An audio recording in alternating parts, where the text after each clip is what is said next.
What is the meaning of elasticity? कल ही पढ़ा था ना, कल या परसों पढ़ ही रहे अपन 2 दिन से। परसेंटेज चेंज किसमें? प्राइस और डिमांड में या सिर्फ डिमांड में?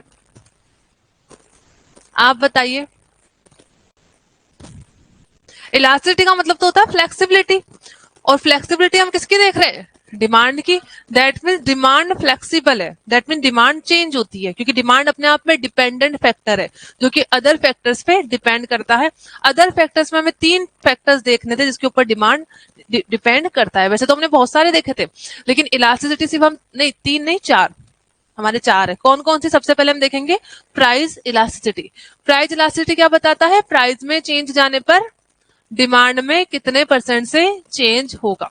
ठीक है। एक हम देखेंगे इनकम इलास्टिसिटी। इनकम इलास्टिसिटी क्या बताता है? इनकम में चेंज हो जाने पर डिमांड में कितने % से चेंज होगा। एक हम देखेंगे क्रॉस इलास्टिसिटी। इसमें हम ये देखेंगे सब्स्टिट्यूट गुड्स और कॉम्प्लीमेंट्री गुड्स की प्राइस में चेंज हो जाने पर सब्स्टिट्यूट गुड्स और कॉम्प्लीमेंट्री गुड्स की डिमांड में कितने % से चेंज होता है।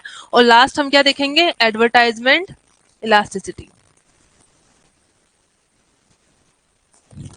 दैट मीन जब भी कोई सेलर एडवर्टाइजमेंट पे खर्चा करेगा तो उसके प्रोडक्ट की डिमांड कितने % से चेंज हो जाती है, ये देखेंगे। अभी हम पढ़ रहे थे प्राइस। प्राइस के अंदर कितने मेथड लिखे हमने? 4 ही लिखे ना। पहला क्या लिखा है? परसेंटेज चेंज मेथड, ये हमने पढ़ लिया था। इसका फॉर्मूला होता है percentage change in demand upon percentage change in price, या delta Q upon Q multiply by P upon delta P। एक हम पढ़ेंगे इसमें पॉइंट मेथड, ये भी हमारा बाकी है। एक पढ़ेंगे आर्क मेथड और एक पढ़ेंगे टोटल आउटले या टोटल एक्सपेंडिचर मेथड। तो अभी हम सिर्फ पढ़ रहे थे प्राइस, और प्राइस के अंदर अपना पहला कंप्लीट हो चुका है। इसके बीच में हमें एक छोटा सब टॉपिक लेना पड़ेगा, वो है वैल्यू ऑफ इलास्टिसिटी। ठीक है। वैल्यू ऑफ इलास्टिसिटी किसी स्पेसिफिक पे अप्लाई नहीं होगा, ये हर जगह अप्लाई होगा। वैल्यू ऑफ इलास्टिसिटी क्या होता है पहले वो देख रहे थे। जैसे उस दिन हमने क्वेश्चन किए थे ना, तो किसी में हमारा आंसर 1 आ रहा था, किसी में 0.5 आ रहा था, किसी में 2 आ रहा था, या 1.5 आ रहा था, ऐसे ही आ रहा था। ठीक है। तो ये क्या होती है? इलास्टिसिटी की वैल्यूज है। ये क्या है? इलास्टिसिटी की वैल्यूज है। ये आती कैसे वो देखते हैं। इसके लिए हमें एक एग्जांपल समझना पड़ेगा। समझ लीजिए एक कोई गुड्स है जिसकी प्राइस है मार्केट में 100 रुपए। ठीक है। इसके जो भी सेलर था उसने प्राइस क्या कर दी? इंक्रीज कर दी 10% से। तो अब इसकी प्राइस कितनी हो गई? 110 रुपए। लेकिन आपको पता है कि प्राइस चेंज होती है तो डिमांड तो डिक्रीज होगी। ये तो ना, प्राइस ज्यादा होगी और डिमांड डिक्रीज होगी। लेकिन डिमांड डिक्रीज किस किस कंटेक्स्ट में हो सकती है वो देखना है। दैट मीन्स कितने कितने % से हो सकती है। पहला केस तो ये हो सकता है कि जितने % से प्राइस क्या हुई है? इंक्रीज हुई है, सेम % से डिमांड क्या हो जाए? डिक्रीज। डिक्रीज होगी ना, प्राइस इंक्रीज हुई तो सेम % से डिमांड क्या हो जाए? डिक्रीज हो जाए। एक केस हो सकता है कि प्राइस तो 10% से इंक्रीज हुई है बट डिमांड 8% से, 9% से, 7% से कम हो जाए। मतलब 1, 2, 3, 4, 5 किसी भी % से कम हो सकती है, लेकिन 10% से कम नहीं होगी, 10 से कम होगी। एक केस क्या बन सकता है? प्राइस तो 10% से इंक्रीज हुई बट डिमांड 12% से, 13% से, 14% से क्या हो जाए? डिक्रीज हो जाए। दैट मीन 10 से ज्यादा से डिक्रीज हो रही है, यहाँ पे 10 से कम से डिक्रीज हो रही है। एक हो सकता है प्राइस के 10% से इंक्रीज हो जाने पर डिमांड में कोई चेंज नहीं आया, मतलब डिमांड जितनी थी मार्केट में उतनी ही डिमांड रहे। तो ये तो बन गए हमारे 4 केस। कौन कौन सा? प्राइस में जितना चेंज होगा डिमांड में सेम % से चेंज हुआ। प्राइस में जितना चेंज होगा डिमांड में उससे कम % से चेंज हो रहा है। प्राइस में जितना चेंज होगा डिमांड में उससे ज्यादा % से चेंज हो रहा है। एक प्राइस के चेंज हो जाने पर डिमांड में कोई चेंज नहीं हो रहा। 4 केस ये हो सकते हैं। एक ये भी हो सकता है, ये 4 अलग है, ये 5वां अलग है, कि प्राइस में कोई भी चेंज नहीं आ रहा। प्राइस तो क्या है अपनी? कांस्टेंट या सेम ही, लेकिन डिमांड या तो बहुत ज्यादा इंक्रीज हो जाती है या बहुत ज्यादा डिक्रीज हो जाती है। तो ये कितने केस बन गए हमारे? 5। पहला केस क्या बना? Percentage change in price is equals to percentage change in demand. Second क्या है, percentage change in price is more than percentage change in demand. Third क्या बना, percentage change in price is less than percentage change in demand. यहाँ पे क्या बना, change in price will not impact the demand of the commodity, और यहाँ पे constant price पे क्या हो जाती है, डिमांड चेंज हो जाती है। तो इसी तरीके से हमारी 5 वैल्यूज आती है। जैसे पहले वाले में वैल्यू क्या आएगी, देखिए अगर फॉर्मूला याद है सबको परसेंटेज चेंज वाला, percentage change in demand upon percentage change in price. Percentage change in demand कितना है 10%, और परसेंटेज चेंज इन प्राइस भी कितना था 10%, तो यहाँ पे वैल्यू कितनी आएगी 1। इसको क्या बोलते हैं, ई इज इक्वल्स टू 1। ठीक है, सेकंड वाले केस में आप कोई भी वैल्यू से डिवाइड कर लो, percentage change in demand 8% divide by 10% कर लो, या 9% डिवाइड बाय 10% कर लो, या 7% डिवाइड बाय 10% कर लो, सब में वैल्यू आपकी 1 से कम ही आएगी। क्यों आएगी, because percentage change in demand is less than percentage change in price. तो यहाँ पे ई की वैल्यू हमेशा क्या आएगी, लेस देन 1। इस वाले केस में परसेंटेज चेंज इन डिमांड ज्यादा है और परसेंटेज चेंज इन प्राइस कम है, तो ई की वैल्यू हमेशा क्या आएगी, मोर देन 1 ही आएगी। इस वाले में क्या आएगी, 0 की इन्फिनिटी। अब देखो आपको यहाँ पे रटना नहीं है, कंफ्यूज भी नहीं होना, हम पढ़ रहे इलास्टिसिटी डिमांड की। क्या यहाँ पे डिमांड इलास्टिक है क्या, कितनी आएगी 0 आएगी। प्राइस के चेंज हो जाने पर भी डिमांड चेंज नहीं हो रही, इसका मतलब डिमांड तो इनइलास्टिक है, डिमांड फ्लेक्सिबल ही नहीं है, और जब डिमांड फ्लेक्सिबल नहीं है तो ई क्या हो जाएगी 0। और यहाँ पे देखिए प्राइस में कोई चेंज नहीं हो रहा, बट डिमांड बहुत ज्यादा चेंज हो जाती है, इसका मतलब डिमांड बहुत ज्यादा फ्लेक्सिबल है, तो यहाँ पर कितनी आ जाएगी, E is equal to infinity. अगर मैं यहाँ पे फॉर्मूला लगाऊं, परसेंटेज चेंज इन डिमांड कितना हो रहा है, नो चेंज, तो 0। परसेंटेज चेंज इन प्राइस 10%, तो 0 में जब किसी वैल्यू से डिवाइड करते हैं तो क्या आता है 0। यहाँ पे देखिए परसेंटेज चेंज इन प्राइस कुछ हो रहा है, डिमांड तो कुछ ना कुछ हो ही रहा है, but percentage change in price कुछ भी नहीं हो रहा है, तो किसी वैल्यू में 0 से डिवाइड करते हैं तो क्या आता है इन्फिनिटी। ठीक है, 0 में किसी वैल्यू से डिवाइड तो 0, किसी वैल्यू में 0 से डिवाइड तो इन्फिनिटी। तो हमें पांचों केसेस लिखने कैसे, वैल्यू ऑफ इलास्टिसिटी। अब हेडिंग डालिए आप,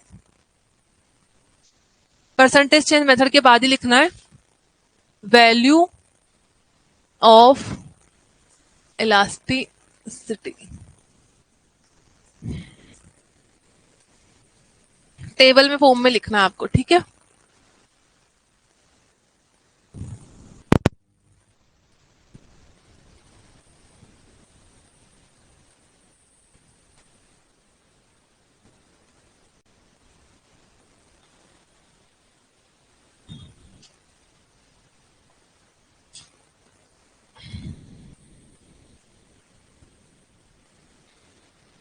हम इसको लिखेंगे असेंडिंग ऑर्डर में। सबसे छोटी वैल्यू कौन सी होती है, E is equals to 0, less than 1, E is equals to 1, E is more than 1, और सबसे बड़ी वैल्यू होती है E is equals to infinity.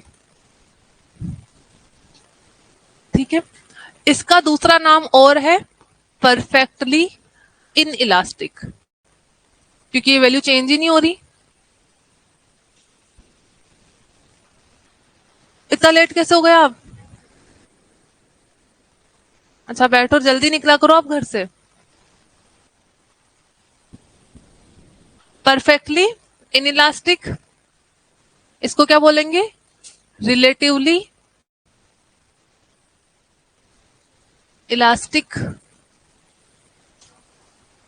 इसका दूसरा नाम है यूनिट इलास्टिक, और रिलेटिवली, सॉरी यहाँ पे इन इलास्टिक आएगा ना, रिलेटिवली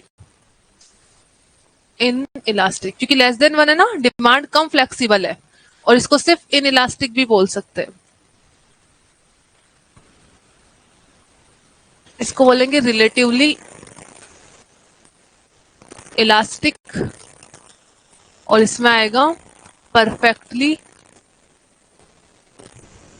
इलास्टिक।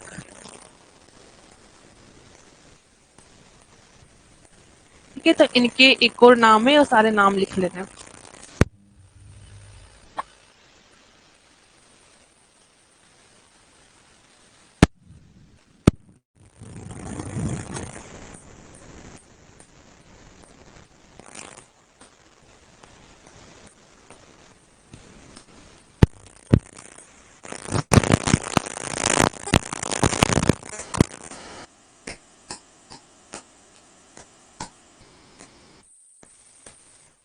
ठीक है, इसमें अपन ने क्या देखा, जीरो कब होती है, जब प्राइस में तो चेंज हो रहा है लेकिन डिमांड बिल्कुल ही चेंज नहीं होती, तो डिमांड क्या होती है, जीरो हो जाती है। तो इसमें लिखिए व्हेन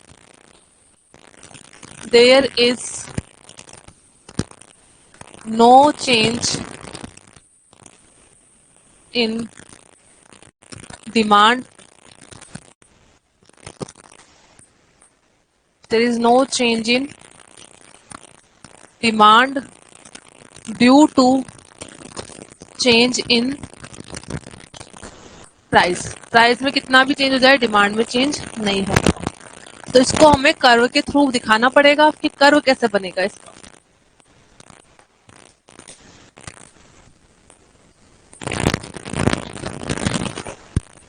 ये आपको पता है दो एक्सिस होते हैं, ओ एक्स और ओ वाई।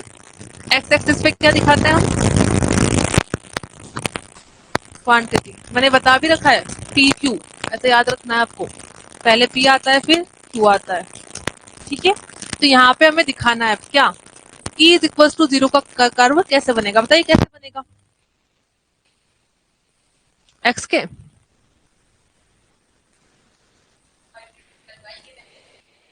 वाई के बनेगा ना। देखिए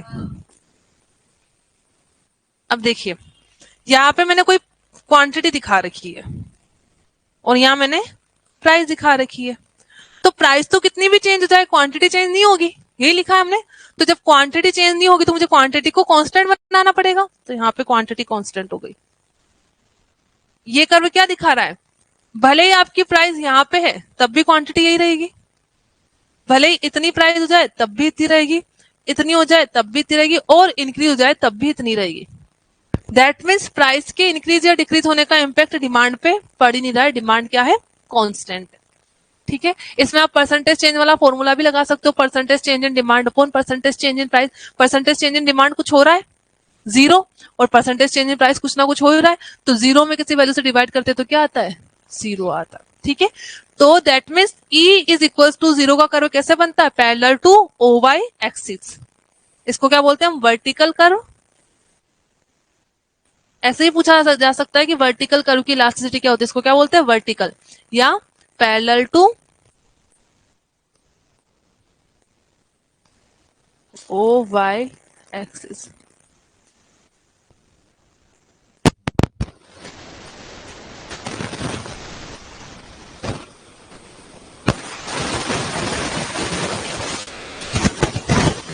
आपका नाम काम्या है, काम्या आप ऐसे नीचे रख के क्यों लिख लो, बैग पीछे रखो, ऊपर रख के लिखो।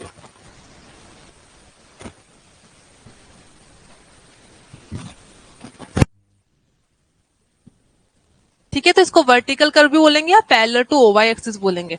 तो पैरेलल टू जो ओवाई एक्सिस होगा उसकी इलास्टिसिटी क्या होगी, जीरो। अब आपको मुझे बताना है कि ऐसे कौन से गुड्स होते हैं एक्चुअल में जिसकी प्राइस इंक्रीज डिक्रीज हो जाए हम लोग डिमांड कम ही नहीं करते। जनरली लॉ ऑफ डिमांड क्या बोलता है, प्राइस इंक्रीज होगी तो डिमांड कम होगी, प्राइस डिक्रीज होगी तो डिमांड ज्यादा हो जाएगी। बट ऐसे कौन से गुड्स होते हैं जिनकी प्राइस इंक्रीज या डिक्रीज हो जाए हम उसकी डिमांड चेंज नहीं करते, कंपलसरी गुड्स कौन से होते हैं। और आप लोग क्या बता रहे हो, हाँ सोल्ट भी हो सकता है। नमक क्या होता है, नमक की क्वांटिटी यही होती है, ऐसा तो नहीं ना नमक ज्यादा की प्राइस बहुत कम होगी तो हम ज्यादा नमक खाते हैं, और नमक की प्राइस ज्यादा हो जाए तो हम नमक खाना बंद भी नहीं कर सकते, तो सोल्ट हो गया। इसके अंदर बेसिकली आती है लाइफ सेविंग मेडिसिन या लाइफ सेविंग इक्विपमेंट। अगर डॉक्टर ने बोले कि आपको जिंदा रहना है तो दवाई खानी पड़ेगी, जिस किसी को डायबिटीज हो गया तो डॉक्टर ने उसको जो भी प्रेस्क्रिप्शन दी है उसको लेनी पड़ेगी। अब वो ये नहीं बोलेगा महंगी है, क्योंकि जीवन से बड़ा क्या है, सब कुछ किसके किसके लिए कर रहे हैं, जीने के लिए कर रहे हैं। तो डॉक्टर ने आपको दवाई लेने के लिए बोला है, तो भले ही उसकी प्राइस इतनी है तब भी ऐसा नहीं है कम है तो क्या करोगे ज्यादा ले लो, ऐसा भी नहीं करते।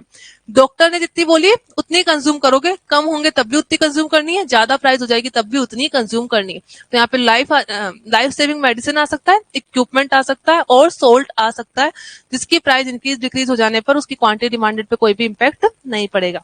अब इसमें एक एग्जाम्पल लिख लीजिए, मैं टेबल के बाहर लिख रही हूँ, आपको अंदर आपके पास जैसा स्पेस है वैसे लिख लेना। Example medicine, salt, etcetera.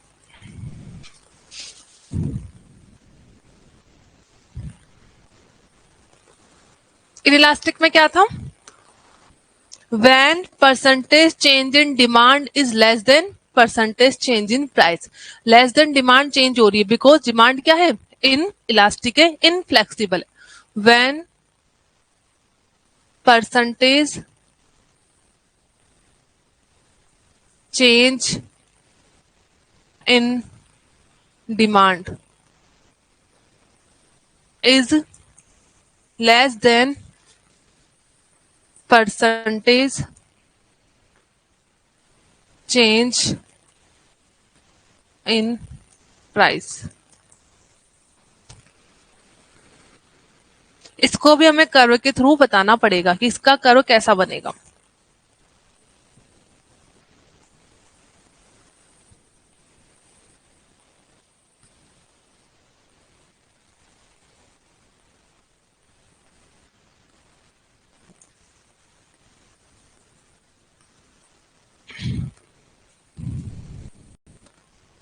बस यहां तक बना के फिर बोर्ड पे देखना है आपको. अब देखिए इस केस में दोनों ही चेंज होते हैं, प्राइस भी चेंज हो रही है, डिमांड भी चेंज हो रही है, तो इसका मतलब कर्व तो कैसा बनेगा? डाउनवर्ड स्लोपिंग ही बनेगा. हमने पहले ही पढ़ लिया कि जब भी किन्हीं दो फैक्टर में इनवर्स रिलेशन होगा तो कर्व हमेशा कैसा बनता है? Downward sloping. और डायरेक्ट हो तो अपवर्ड स्लोपिंग. ठीक है, ये दो देखे थे. यहाँ पे लिखा हुआ है when percentage change in demand is less than percentage change in price. Change तो दोनों हो रहे हैं, दैट मीन कर्व तो कैसा बनेगा? डाउनवर्ड स्लोपिंग बनेगा. लेकिन पहले आप देखिए बनेगा कैसे. किसी को बनाना नहीं, सिर्फ बोर्ड पे देखना. ओरिजिनल प्राइस पी थी तो क्वांटिटी कितनी थी? क्यू थी. अब प्राइस क्या हो गई? इंक्रीज हो गई. बट प्राइस के इंक्रीज हो जाने पर डिमांड कम से डिक्रीज होगी. आपको इस कर्व में समझ में आ रहा होगा. ठीक है, पहले पी थी तो P1 हो गई प्राइस. समझ लीजिए 10% से क्या हुई? इंक्रीज हुई. तो ये क्यू थी पहले, तो क्यू से क्या हो गई? है Q1 हो गई, डिक्रीज हो गई. लेकिन डिक्रीज कितने से हुई? 8% से. तो हो गया percentage change in demand is less than percentage change in price. अगर मैं इसमें फॉर्मूला भी लगाऊं 8% डिवाइड बाय 10%, तो कितनी वैल्यू आएगी? 0.8, जो कि एक ई से मतलब एक से क्या है?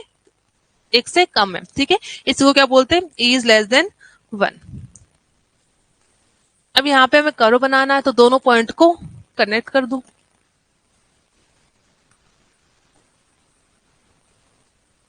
ठीक है, तो ये कर्व क्या बन गया हमारा? ई इज लेस देन 1 वाला. अब बना लीजिए इसको.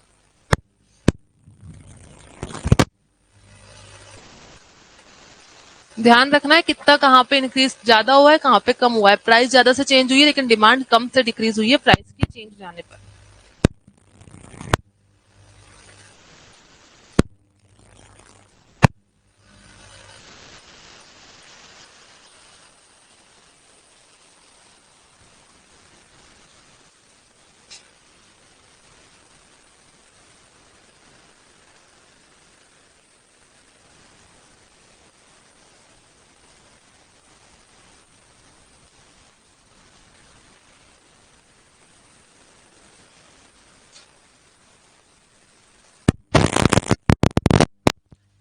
इसमें कौन से गुड्स आएंगे?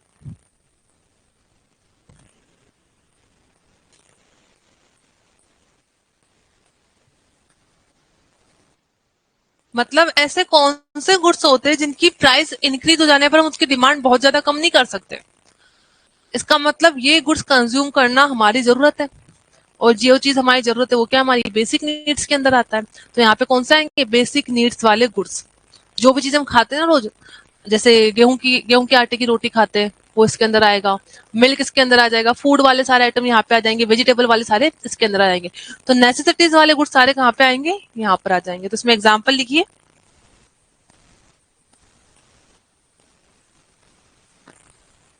कार यहाँ पे आएगा. कार बेसिक नीड्स में आता है? नहीं आता. फोन यहाँ पर आएगा.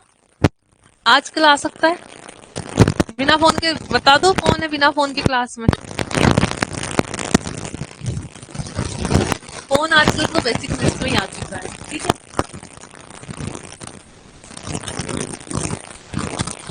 देखो फोन की प्राइस तो इंक्रीज ही हो रही है, डिमांड कहाँ कम हुई है आजकल. ठीक है, ऐसे क्योंकि जब पहले इकोनॉमिक्स आई थी तो बेसिक नीड्स में फोन तो आया भी नहीं था, जब इकोनॉमिक्स बनी थी फोन तो बाद में आया। थोड़े टाइम बाद कार भी लोगों की बेसिक नीड्स में आएगा, कोई टू व्हीलर यूज ही नहीं करेगा। तो कार अभी तो लग्जरी में आता है, बट बाद में किस में चल जाएगा, बेसिक नीड्स में चल जाएगा। तो ये सब डिपेंड करता है टाइम के ऊपर। एक नैनो कार बनी थी, वो सस्ती आती थी, वो पता है आपको, 1 लाख से भी कम में आती थी। किसने बनवाई थी? रतन रतन टाटा ने ना। बट कुछ लोगों ने उसकी इतनी बैड माउथिंग कर दी ना, वो अनसक्सेसफुल हो गई। बाकी वो कार ठीक थी। हमारे सर भी, हमारे इकोनॉमिक्स वाले सर क्या बोलते थे कि किसी को, आज कुछ लोग सुसाइड करते हैं ना, तो सुसाइड करने के लिए वो कार खरीद के करे। मतलब किसी को कुछ भी बोलना होता है।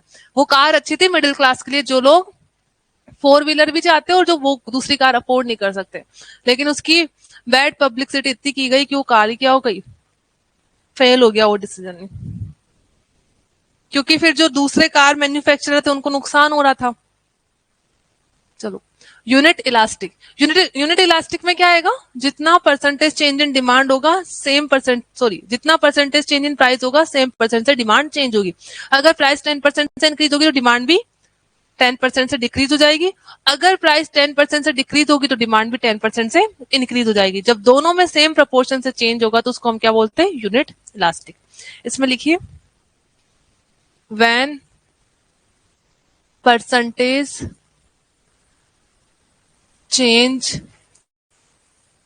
in demand is equals to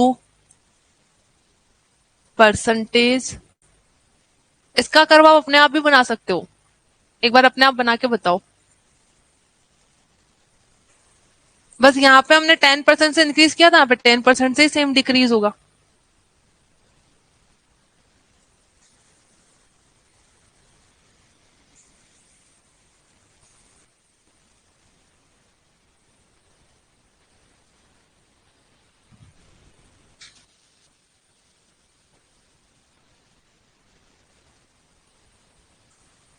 ये ओरिजिनल प्राइस P है, इस पर ओरिजिनल क्वांटिटी Q है, और जैसे ही प्राइस 10% से इंक्रीज हुई सेम परसेंट से डिमांड डिक्रीज हो गई।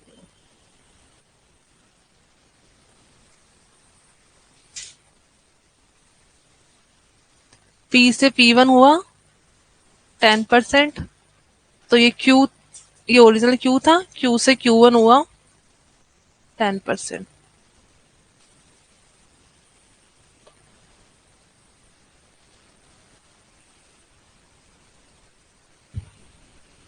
ठीक है, इसमें फॉर्मूला लगाएंगे तो क्या आएगी value, 1 percentage change in demand upon percentage change in price.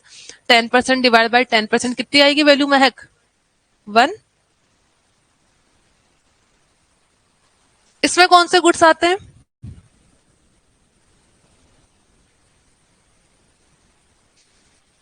क्या ऐसा कैलकुलेशन करना पॉसिबल है क्या, पहले तो ये बताओ पूरे मार्केट में कि जितने परसेंट से डिमांड प्राइस चेंज हुई है सेम परसेंट से डिमांड चेंज होगी, कौन से गुड्स होंगे ऐसे। देखिए, ऐसा कोई प्रैक्टिकल चीज पॉसिबल नहीं है, और ऐसा कुछ है भी नहीं कि कंज्यूमर सोच के चलता है कि इस गुड्स की प्राइस इतने परसेंट से चेंज हुई ना तो मैं सेम परसेंट से क्या कर दूंगा, डिमांड कम कर दूंगा। दैट इज नॉट पॉसिबल, ठीक है। बट ये केस होता है, तो इस गुड्स में हम कौन से गुड्स लेते हैं, एग्जाम्पल लिखिए, कंफर्ट गुड्स। अब कंफर्ट गुड्स क्या होता है वो मैं अभी बताऊंगी, बस पहले आप लिख लीजिए व्हाट इज कंफर्ट, मतलब कंफर्ट गुड्स इसका एग्जाम्पल है एक बार।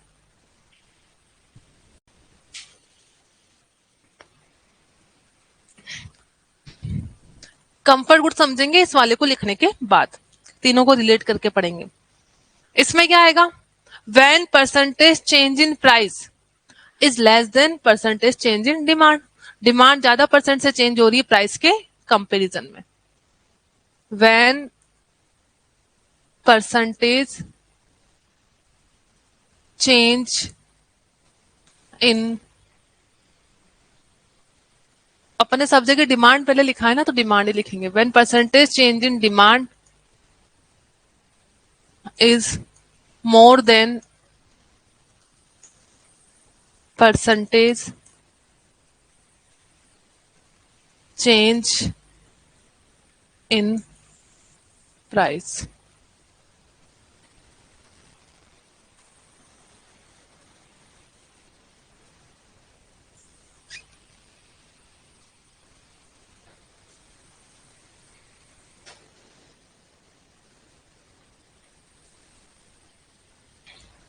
ओरिजिनल प्राइस P थी तो क्वांटिटी डिमांडेड Q था। जैसे ही प्राइस इंक्रीज हो गई, डिमांड बहुत ज्यादा से डिक्रीज हो जाएगी।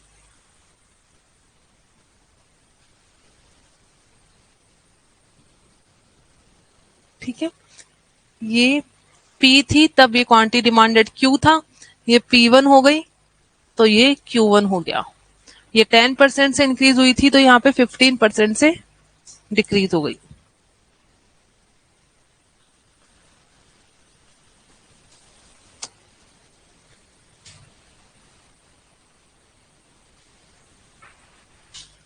ठीक है, इसमें आप फॉर्मूला लगाओगे तो वैल्यू 1.5 आएगी जो कि 1 से ज्यादा है।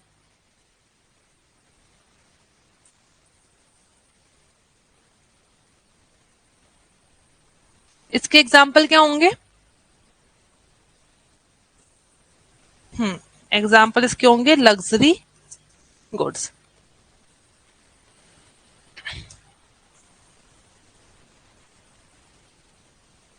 जो कि हमारी बेसिक नीड्स नहीं होते। इनकी प्राइस इंक्रीज हो जाने पर कंज्यूमर क्या सोचता है, फ्यूचर में जब वापस प्राइस डिक्रीज होगी तब खरीदेंगे, अभी नहीं खरीदेंगे। तो जिन भी चीजों का कंजम्पशन हम पोस्टपोन कर सकते हैं क्योंकि वो हमारी बेसिक नीड्स नहीं है तो फ्यूचर में कंज्यूम कर लेंगे, तो ऐसे गुड्स की इलास्टिसिटी क्या होगी, इज मोर देन 1। अब यहाँ पे एक चीज समझनी है, नेसेसिटीज गुड्स, कंफर्ट गुड्स और लग्जरी गुड्स में क्या रिलेशन है। तीनों का कर्व कैसा बना है, डाउनवर्ड स्लोपिंग। बट नेसेसिटीज का कैसा है, लेस देन 1। इसका क्या है, इक्वल्स टू 1। और इसका क्या है, मोर देन 1। आपको ऐसे ही याद रखना है। आपसे पूछा जा सकता है कि लग्जरी गुड्स की इलास्टिसिटी क्या होती है, मोर देन 1। नेसेसिटीज की क्या होती है, लेस देन 1। और कंफर्ट की क्या होती है, इक्वल्स टू 1। अब हमें ये जानना है ये तीनों गुड्स में क्या रिलेशन है। देखिए, पहली बात तो ये है कि इनकी कोई एग्जैक्ट डेफिनेशन है ही नहीं।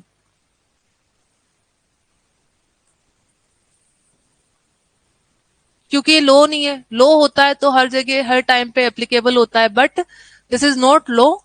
ये तो कंज्यूमर टू कंज्यूमर डिपेंड करेगा। जैसे किसी कंज्यूमर के लिए कोई चीज जो लग्जरी गुड्स में आती होगी वो किसी दूसरे क्लास के पर्सन के लिए हो सकता है नेसेसिटी में आती हो। ठीक है, कैसे एग्जाम्पल बताओ आप। या किसी पर्सन के लिए जो नेसेसिटीज में आता है वो किसी पर्सन के लिए हो सकता है लग्जरी हो। जैसे हमारे लिए फोन किस में चला गया, हमारे लिए तो बेसिक नीड्स में आ गया ना, मिडिल क्लास के लिए। लेकिन जो लोग स्लम में रहते हैं उनके लिए फोन लग्जरी कैटेगरी में आता है। ये बात समझ लो। तो नेसेसिटीज, कंफर्ट और लग्जरी की कोई क्लियर कट डेफिनेशन ही नहीं है। जैसे हमारे लिए तो जो कोई 10-12 लाख की कार है वो लग्जरी गुड्स में आता है। बट जो बहुत रिच लोग होते हैं, अंबानीज अडानीज, उनके लिए लग्जरी में आएगी क्या 10-12 लाख की कार? नहीं आएगा। उनके लिए तो नेसेसिटीज हो गया। उन लोगों के लिए खरीदना है वो जरूरी, 10-12 के तो खरीदेंगे ही नहीं। ठीक है, उनके लिए तो इंफीरियर गुड्स हो गया। वो एक टर्म इंफीरियर गुड्स भी होती है। तो इनकी कोई क्लियर कट डेफिनेशन नहीं है। लेकिन अगर हम पूरे वर्ल्ड को, कंट्री को, सोसाइटी को डिवाइड करें तो रिच लोगों का पार्ट कम है, मिडिल क्लास और पुअर क्लास ज्यादा है। इसलिए हम जो डेफिनेशन देखते हैं किसके अकॉर्डिंग देखते हैं, मिडिल क्लास और पुअर क्लास के अकॉर्डिंग देखते हैं। रिच क्लास के अकॉर्डिंग यहाँ पे हम नहीं देखेंगे। पहली चीज तो ये। तो नेसेसिटीज गुड्स वही है जो हम लोग और आप लोग क्या करते हैं, खाने पीने के लिए यूज करते हैं, that is necessities goods. Comfort goods का मतलब होता है वो गुड्स जो नेसेसिटीज से बढ़िया क्वालिटी में है बट लग्जरी से थोड़ा कम है। और लग्जरी गुड का मतलब हाई क्वालिटी। जैसे आप 2 टाइम खाना खाते हो, ये हमारी नेसेसिटीज है। कंफर्ट का मतलब आप सुबह ब्रेकफास्ट करते हो, दिन को खाना खाते हो, लंच करते हो, फिर शाम को वापस स्नैक्स खाते हो और रात को वापस डिनर कर रहे हो। तो आपको इतनी सारी फैसिलिटीज मिली हुई, दैट इज कंफर्ट। और लग्जरी का मतलब तो क्या है, आप जब खाने बैठते हो आपको 10-15 सब्जियां मिल जाती है, आपको अलग अलग ऑप्शंस मिलते हैं खाने के लिए। वो सेम चीज कहाँ चली गई, जो नेसेसिटी से स्टार्ट हुई थी वहां कहाँ पे चली गई, लग्जरी के अंदर चली गई। ठीक है, अगर मैं ऐसे लिखूं फैन, ये तो क्या है, नेसेसिटीज। कूलर क्या होगा, कंफर्ट। और एसी क्या होगा, लग्जरी। दैट मीन्स एक ही गुड्स की जो क्वालिटी उसको इंक्रीज करते जाए तो नेसेसिटीज से लेके लग्जरी में चल जाएगी। जैसे मार्केट में 100 रुपए की वॉच भी आती है, किसी को पहनना पसंद वो पहन लेगा। 1-2 हजार की भी आती है वो वहां पे चल जाएगी। 2-3 लाख की भी आती है, 5 लाख की भी आती है, वो कहाँ चल जाएगी, लग्जरी में चल। ठीक है, तो इनकी कोई क्लियर कट डेफिनेशन नहीं है। ठीक है, तो आपको बस ध्यान रखना है नेसेसिटीज में ई क्या होती है, लेस देन 1, यहाँ पे क्या होती है इक्वल्स टू 1, और यहाँ पे क्या होगी मोर देन 1। बस आपको ये ध्यान रखना। अब इधर वापस आइए, आपको ये वाला कर्व और ये वाला कर्व देखना है, लेस देन 1 और मोर देन 1 वाला। देखिए इसका जो स्लोप है ज्यादा है, दिख रहा है, इसका स्लोप क्या है कम है, ठीक है। ये ऐसा है आड़ा फ्लैट टाइप का बना हुआ है, ये पूरा कैसे बना हुआ है, इसका स्लोप ज्यादा है, तो इसका नाम है ई इज लेस देन 1। जहां पर भी ई इज लेस देन 1 इसको क्या बोलते हैं, स्टीपर कर्व। ये स्टीपर दिख रहा है ना आपको, और ई इज मोर देन 1 को क्या बोलते हैं, फ्लैटर कर्व। ये तो आपने पढ़ा भी होगा, 11th-12th में आ जाता है, पढ़ा था आपने, ये पढ़ा था ना, ठीक है। ई इज लेस देन 1 कौन सा होगा, स्टीपर कर्व, क्योंकि ई इज लेस देन 1 जब कर्व बनाएंगे तो स्लोप हमेशा ज्यादा ही आएगा। ज्यादा क्यों आया, क्योंकि प्राइस 10% से इंक्रीज हुई तो डिमांड 8% से ही कम हुई है, तो यहाँ वाला पार्ट तो ज्यादा इंक्रीज हुआ बट यहाँ वाला कम डिक्रीज हुआ, इसलिए यहाँ पे स्टीपर बनेगा। यहाँ पर हमेशा फ्लैटर बनेगा, बिकॉज जैसे यहाँ पे 10% से इंक्रीज हुआ है यहाँ ज्यादा से डिक्रीज हो जाता है, और जब ज्यादा से डिक्रीज होगा तो ये फ्लैट बनेगा, ठीक है। तो E is more than 1 is flatter curve, E is less than 1 is steeper curve. ऐसे भी क्वेश्चन आ सकता है, स्टीपर कर्व की इलास्टिसिटी क्या होती है, तो आपको पता होना चाहिए लेस देन 1, और फ्लैटर की क्या होगी मोर देन। लास्ट वाला केस लिखते हैं,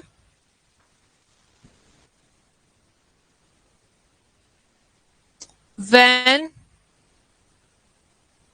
demand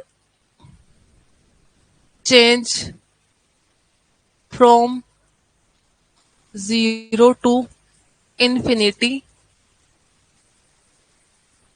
0 to infinity का मतलब है कभी बहुत ज्यादा कम हो जाएगी, कभी बहुत ज्यादा इंक्रीज हो जाएगी। 0 to infinity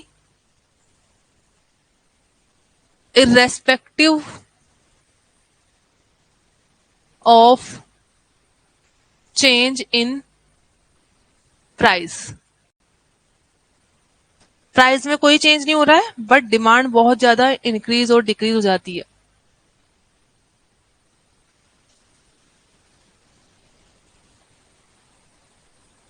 दैट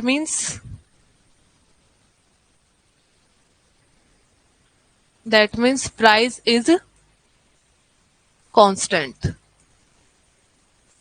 प्राइस कैसी है अपनी, कांस्टेंट, इसमें कोई चेंज नहीं हो रहा।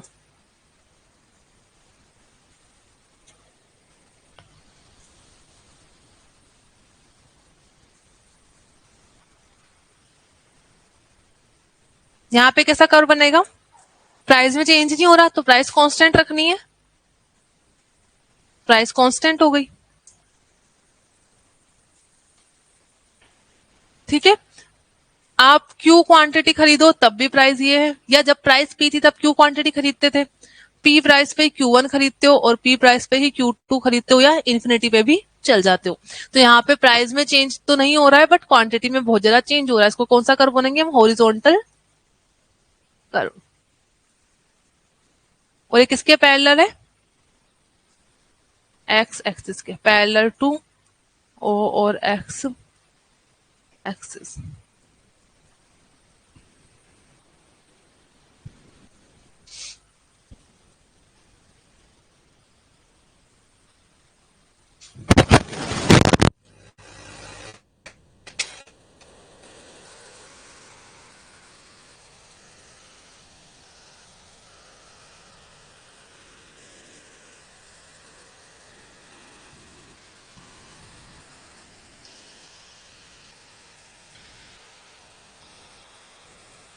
ठीक है, इसके एग्जाम्पल क्या हो सकते हैं,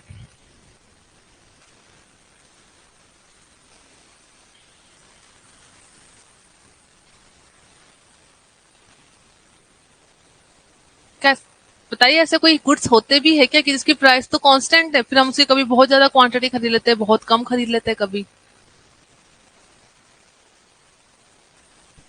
ठीक है। तो देखिए इस केसेस को समझने के लिए ना आपको सिनेरियो समझना पड़ेगा, सिचुएशन समझनी पड़ेगी। जैसे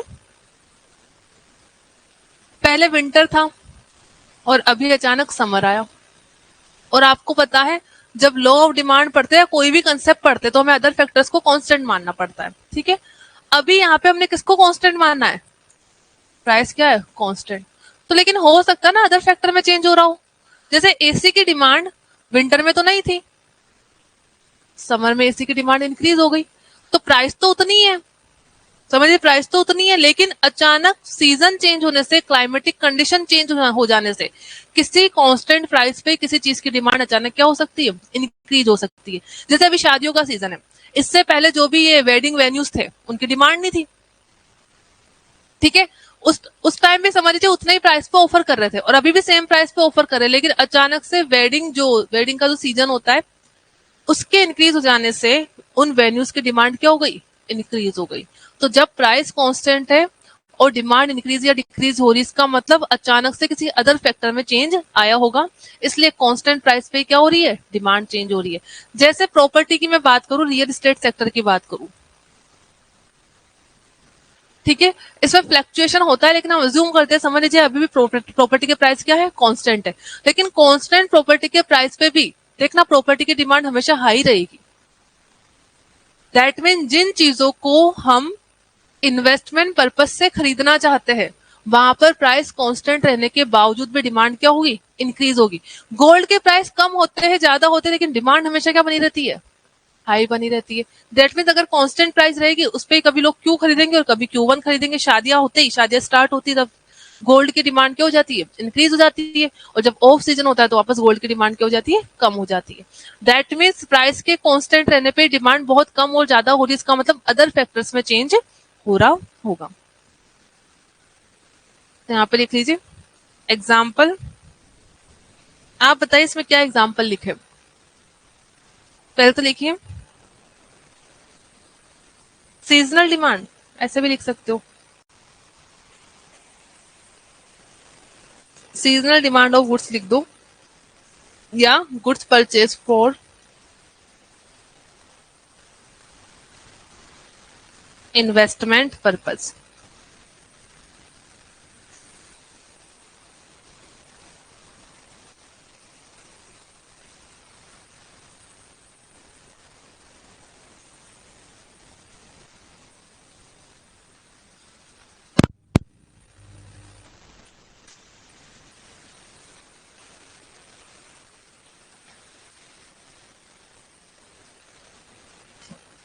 ठीक है, अब अपन ने कल या परसों वाली क्लास में जो क्वेश्चंस किए थे उसके आंसर क्या क्या आए थे मुझे बताइए। पहले तो प्राइस इलास्टिसिटी वाले क्वेश्चन किए थे ना,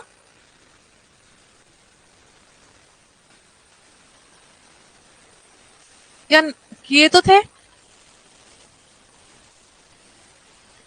अच्छा, एक ये सभी का नोट हो गया। चलो, एक तो -1 आया था और एक -2 आया था। मैंने आपको माइनस साइन वाला लॉजिक बता दिया था क्या? ठीक है, मैंने आपको ये बताया था कि जो प्राइस इलास्टिसिटी है वो हमेशा नेगेटिव ही आएगी, बिकॉज प्राइस और डिमांड में हमेशा इनवर्स रिलेशन ही रहता है। तो भले ही मैं प्राइस इलास्टिसिटी के केस में 1 लिखूं या -1 लिखूं, दोनों का मतलब क्या है, सेम ही है, माइनस ही है। -2 लिखूं या प्लस नहीं, सिर्फ 2 लिखूं तो मतलब वो माइनस में ही है। तो अगर आपको एग्जाम में आंसर आपका -1 आएगा, वैसे माइनस में आएगा हमेशा, लेकिन आपको ध्यान रखना है कि आपको प्राइस इलास्टिसिटी में साइन यूज ही नहीं करना है। लेकिन एमसीक्यू में +1 और -1 दोनों दे रखा है, तब कौन सा चूज करना है, -1 चूज करना है। -1 आया, इसका मतलब E इज इक्वल टू क्या है, 1, और -2 का मतलब E इज मोर देन 1। आपसे कभी कभी पूछ लिया जाएगा कि आपको इलास्टिसिटी दे देंगे कि किसी गुड्स की इलास्टिसिटी है 1.5, बताइए कौन सा गुड्स है, नेसेसिटीज, कंफर्ट या लग्जरी, कौन से केस, लग्जरी गुड्स में है ना, लग्जरी गुड्स में ई क्या होती है, मोर देन 1 होती है। अभी अभी लिखा हमने ई इज मोर देन 1, कौन से केस में होगा, लग्जरी गुड्स में। आपको दे दे एक गुड्स की इलास्टिसिटी 0.4 है, तो कौन से गुड्स है, तो 0.4 मतलब नेसेसिटीज वाले गुड्स होंगे। किसी गुड्स की इलास्टिसिटी बोल दे ई इज इक्वल टू 0 है, 0 ना बोल के बोल दे परफेक्टली इन इलास्टिक है, तो गुड्स कौन से होंगे, मेडिसिन होगी या सोल्ट होगा। तो यहाँ से इस टाइप से क्वेश्चन भी आ सकते हैं। ठीक है, तो हमारा वैल्यू ऑफ इलास्टिसिटी वाला कंसेप्ट हो चुका है पूरा। अब देखिए जब हम नेक्स्ट इलास्टिसिटी पढ़ेंगे, अभी तो हमारे प्राइस इलास्टिसिटी के 3 मेथड बाकी है, लेकिन जब इनकम वाली पढ़ेंगे, इनकम वाली में भी ये 5 वैल्यूज आएगी, बट वहां पे चेंज क्या होगा, अभी हम किस किस के बीच में रिलेशन देख रहे हैं, प्राइस और क्वांटिटी के बीच में, तब हम किस किस के बीच में रिलेशन देखेंगे, इनकम और क्वांटिटी के बीच में। यहाँ पे इज इक्वल टू 0 हो जाएगा। दैट मीन्स इसका मतलब होगा y के इंक्रीज या y के डिक्रीज हो जाने पर क्वांटिटी में कोई चेंज, जहां जहां पे प्राइस लिखा है सब जगह क्या कर देना है, इनकम कर देना। इज मोर देन 1 में क्या जाएगा, सॉरी लेस देन 1 में, इज लेस देन 1 में आएगा percentage change in demand is less than percentage change in income. Income अगर 10% से चेंज होगी तो डिमांड 8% से चेंज होगी। इसमें क्या आ जाएगा, percentage change in income is equals to percentage change in demand. Income 10% से, बस देखिए यहाँ पे एक चीज और बतानी, प्राइस और डिमांड में तो इनवर्स रिलेशन है, लेकिन क्या डिमांड और इनकम में इनवर्स वाला बनाओगे, नहीं, पॉजिटिव वाला। ठीक है, वहां पे पॉजिटिव वाला बनेगा। जैसे अगर मुझे इज लेस देन 1 का बनाना हो किसमें, इनकम के केस में, तो यहाँ पे तो हम क्वांटिटी दिखाते हैं, बट यहाँ आप क्या दिखाएंगे, इनकम। ये ओरिजिनल इनकम थी, उस पर क्वांटिटी क्यू थी, ये वाई थी और क्यू थी। अगर मेरी इनकम समझ लीजिए लेस देन 1 बनाया ना अपने, तो परसेंटेज चेंज इन इनकम 10% से हुआ, तो परसेंटेज चेंज इन क्वांटिटी 8% से होगा। 10% से इंक्रीज हुई, बट ये 8 से ही होगी। ठीक है, यहाँ पे करो कैसा बनेगा, ऐसा बनेगा। ठीक है, वहां पे वापस बना लेंगे, बस समझाने का पर्पज ये था। वैल्यूज और तरीका सेम रहेगा, बट वहां पे पॉजिटिव स्लोप वाला बनेगा, वहां पे नेगेटिव स्लोप वाला बनेगा। जैसे लास्ट वाला केस, वहां पे क्या बनेगा, इनकम में कोई भी चीज ना हो जाने पर कंज्यूमर क्या करता है, कभी तो डिमांड को बहुत ज्यादा कर देता है और कभी डिमांड को बहुत कम कर देता है। तो पांचों केस वहां पे सेम बनेगा। ठीक है, आज अपन इतना ही पढ़ेंगे, बाकी का कल की